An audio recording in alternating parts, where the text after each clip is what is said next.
بسم اللہ الرحمن الرحیم۔ شروع اللہ کے نام سے جو بڑا مہربان نہایت رحم والا ہے۔ بے شک رسول کریم صلی اللہ علیہ وآلہ وسلم نے فرمایا، قسم ہے اس ذات کی جس کے ہاتھ میں میری جان ہے، تم میں سے کوئی بھی ایماندار نہ ہوگا جب تک میں اس کے والد اور اولاد سے بھی زیادہ اس کا محبوب نہ بن جاؤں۔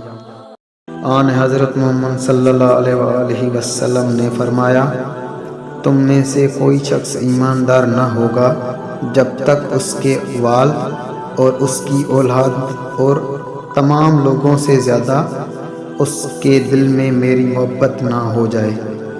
وہ نبی کریم صلی اللہ علیہ وآلہ وسلم سے آپ نے فرمایا، 3 خصلتیں ایسی ہیں کہ جس میں یہ پیدا ہو جائے اس نے ایمان کی مٹھاس کو پا لیا۔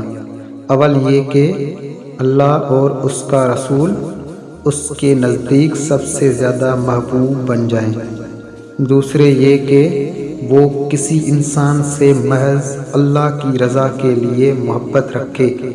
تیسرے یہ کہ وہ کفر میں واپس لوٹنے کو ایسا برا جانے جیسا کہ آگ میں ڈالے جانے کو برا جانتا ہے۔